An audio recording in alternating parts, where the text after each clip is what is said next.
Did you believe at that point that you really could, or were you being, do you feel like, I don't know, over aspirational, or did you like genuinely believe I could do this at that point? I genuinely believed I could do it.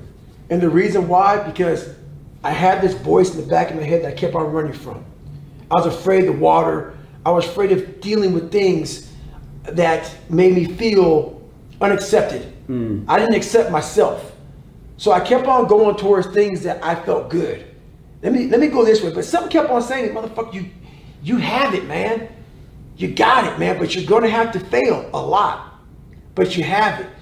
And like I said, that voice kept on haunting me. But that voice kept on saying, if you face it, you realize it's not that bad. What do you think that voice is? I mean, I always, to me, it's God. Yeah, I know you've talked about that a little bit. To me, it's God. And I don't get off on the whole spiritual tangent. You know, I don't push that on anybody. I don't care what you believe in.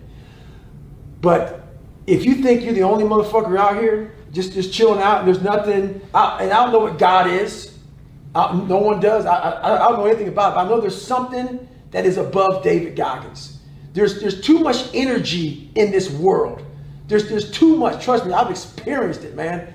There's too much energy, and people call it God. You call it what you want. There's something out there that if you can tap into more than yourself, that there's something out there that truly exists. That if you're able just to let yourself go there, it truly exists. And that voice has been in my head, and whatever it is, it's been there. And I didn't want to listen to it because listening to it was painful. Listening like how to it, so? Because it drove me to my fears. It drove me to my insecurities. It drove me to my lies. It drove me to the spot that made me feel self-doubt. And I didn't want to go there. It drove me, like, hey, over here in this pile of shit where everything is at, you're going to find the true meaning of your life. But I'm like, over there is all the bad shit. I don't want to go over there. Right. Like I don't want to. You? I don't want to go like my dad's over there. The people didn't like me over there. I'm over there. All that shit is over there. But once you go over there and start to re-examine that shit and start to master what you're afraid of, it's unbelievable, man. Like I wish to God, the only way I can really describe it is if I can get my brain and put it in someone's head and say, all right, motherfucker, just shut the fuck up and just hear. I can't explain it well enough. But here, I'm not super fucking man. Just this, look, this is what happens.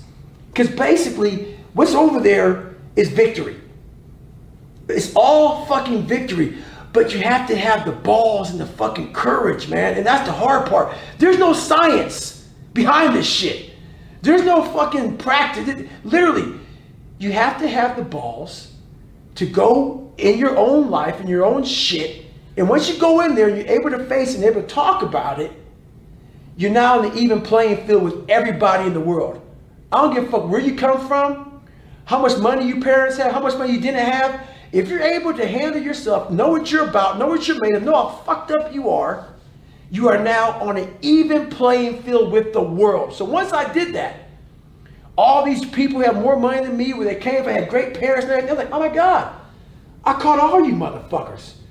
That quick. Because all the money, all the surface things go away. Because we all are human beings. Right. That money and shit, all that material shit doesn't matter. It's what's deep inside of the core of your soul that fucking matters. And that's what I realized, man. I leveled the playing field out.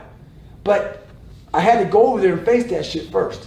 Yeah, I think that's right. I mean, I've experienced that to some degree in my life, is that we all deal with the same insecurities, right? Right. The insecurities I'm dealing with are the same insecurities that you're dealing with. That's right. And yet those people who have never had the courage to go step into those insecurities, they may just be operating from a position of talent or a gift or some fortunate event that happened in their life. And so when hardship comes to them, right, they're inadequate or they can't fully overcome that hardship because they've never had to deal with it before. That's they right. didn't voluntarily go into it. Exactly.